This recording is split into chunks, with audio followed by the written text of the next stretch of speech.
All right, so we got a couple of pieces of news here. Tomorrow is the deadline for players to accept officially or reject officially the qualifying offer, the 15th. And then I think things will probably pick up after that because the teams will have a better understanding of, what's going on here. Like, one piece of qualifying offer news is Martin Perez, left-handed pitcher from the Texas Rangers, is leaning towards accepting it.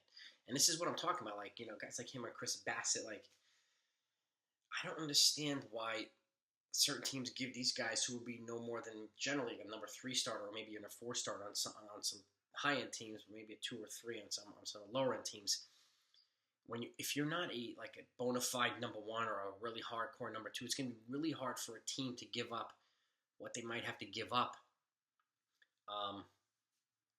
With a qualifying offer being attached to a player like that or a Bassett. I mean, they've been decent pitchers and solid, but you give up stuff like that for a guy like Carlos Rodon or Justin Verlander or Corbin Burns or Jacob deGrom, like guys like that.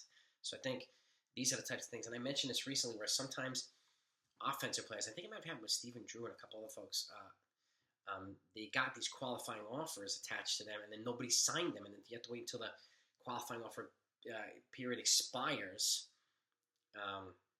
after it's attached to you, and I think it's like May or June, and you wind up missing a chunk of the season, and the team signs you late, and then your first month or 2 of the season becomes spring training, and you wind up playing a shorter season. So it's not always a good thing to have a qualifying offer attached to players, and there's certain players I think this year that might make it a little bit difficult for teams to want to fork up that much money and give up what they're going to have to give up. Like I said, the Yankees themselves would have to give up a second-round pick, a fifth-round pick, and a $1 million in international spending money. Now, they're projected to sign a number 1 international free agent. Every player they sign that's attached to a QO makes it much harder for them to sign that international free agent. So it's those types of things they need to juggle in their calculus, and it makes it difficult. Like, Martin Perez is leaning towards accepting his qualifying offer. It's probably a wise move because I can't see a team giving him more than $19.6 million annually than Texas would for at least a year. And that's why Anthony Rizzo's leaning towards declining it. And again, all these answers for all the rest of the guys with qualifying offers, and we still have most of them out there, they're going to be here by tomorrow. We're going to know all of them tomorrow because it's the deadline on the 15th.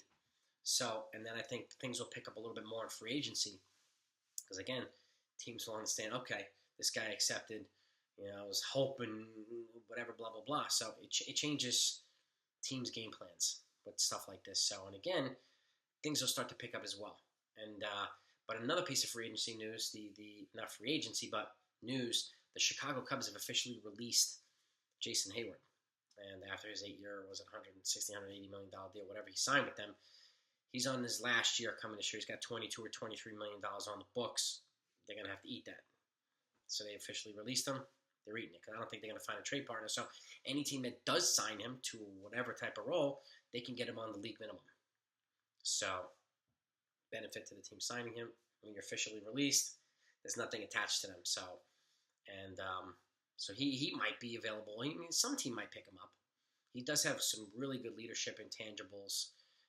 He's been, decent player across the board, but not a star player like he was earlier on, clearly.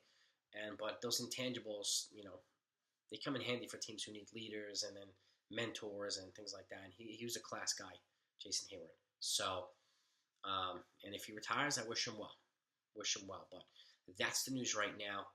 And I'll have the list of all the qualifying offer status when that comes out as well. But they'll be coming out in drips and drabs. So I might wait until all the guys decide to put out a video on all of them instead of putting 12 videos out on qualifying offers.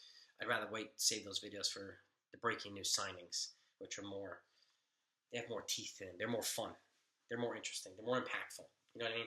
So, but that's what I got for you right now. I also want a big shout out to Ryan and Christian over at Bronx Talks. Thanks so much for having me on. They had me on as a guest today on their channel. So we have a video coming out soon that they'll be uploading. Thank you guys again. I had a great time on your channel. I'm looking forward to having you on one of my live streams in the next week or two, so we can talk Yankees, we can talk more baseball. If you haven't seen Bronx Talks yet, go take a look at them, and I'll actually link their channel down below in the description, so take a look at it, and please consider subscribing to their channel. They are one of the OGs of the 161 River Ave family, and I was actually one of the first guests they've ever had on their show, so I'm grateful for them for thinking of me, and I'm looking forward to having them on mine. So, but thank you again, boys. Have a great week, everybody. If anything else comes out, you know what to do. Be sure to subscribe to the channel so you don't miss it. You'll get it here. Have a good night, everybody. Peace.